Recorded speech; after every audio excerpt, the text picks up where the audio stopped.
Hello കൂട്ടുകാരെ, ഞങ്ങളിന്ന് ചീനിക്കറി വെച്ചിരിക്കുകയാണ്. നമ്മൾ മലയ്ക്കൊക്കെ പോകുമ്പോൾ ആൾക്കാർ വെക്കുമല്ലേ കഞ്ഞിയുടെ കൂടെ കൂട്ടുന്ന കറി. ചീനി, കാച്ചിൽ, ചേമ്പ്, പിന്നെ കടല, ഇതെല്ലാം കൂടെ ഇട്ട് ഒരു കറി വെക്കുമല്ലേ അവരെ കഞ്ഞിയുടെ കൂട്ടുക. അതിനകത്തെ കറിയാണ് ഇതാ വെച്ചിരിക്കുന്നത്. സാമി കഞ്ഞിക്കകത്ത് വെക്കുന്ന അവിയലാണിത്. ഇനി നമ്മളിതിലേക്ക് കടു വറുത്തതോടെ ഒഴിച്ചു കൊടുക്കുകയാണ്.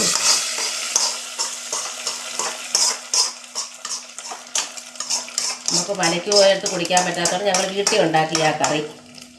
അപ്പോൾ ഞങ്ങൾ വേണ്ടേ മലയ്ക്ക് പോകുമ്പോൾ വെക്കുന്ന കറിയാണിത്. അത് കഞ്ഞി വയ്ക്കത്തില്ലേ, അതിൻ്റെ കൂടെ കൂട്ടുന്ന കറി. കടലയും കാച്ചിൽ, ചേമ്പ്, ചീനി എല്ലാം കൂടി ഇട്ട് വേവിച്ച് ഉടച്ച് കടലയെല്ലാം കണ്ടാ കൂട്ടുകാർക്ക് ഇഷ്ടപ്പെട്ടെങ്കിൽ ലൈക്ക് ചെയ്യുക, ഷെയർ ചെയ്യുക, കമൻറ്റ് ചെയ്യുക. Okay, skip. ഹലോ ഗേസ്, ഞങ്ങളിന്ന് കഞ്ഞിയും പിന്നെ കറിയും വേണ്ടേ നമ്മൾ മലയ്ക്ക് പോകുമ്പോൾ ഓരോരുത്തർ വെക്കുമല്ലേ കഞ്ഞിയും കറിയും.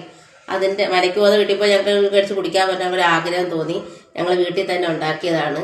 വേണ്ട കറി ചീനി, കാച്ചിൽ, ചേമ്പ്, കടല ഇതെല്ലാം ഇട്ട് ഞങ്ങൾ അരപ്പെല്ലാം അരച്ച് ഞങ്ങളങ്ങനെ കറി ഉണ്ടാക്കിയിരിക്കുകയാണ്. കഞ്ഞിക്ക് കറിയും ഇടും. ഇഷ്ടപ്പെടുന്നവർ വാ, കഞ്ഞിയും കറിയും കുടിച്ചിട്ട് പോവാ. ലൈക്ക് ചെയ്യുക, ഷെയർ ചെയ്യുക, കമൻറ്റ് ചെയ്യുക, സബ്സ്ക്രൈബ് ചെയ്യുക. ആരും സ്കിപ്പ് ചെയ്ത് പോകരുത്. എല്ലാവരും ലൈക്ക് ചെയ്യണം. ബൈ.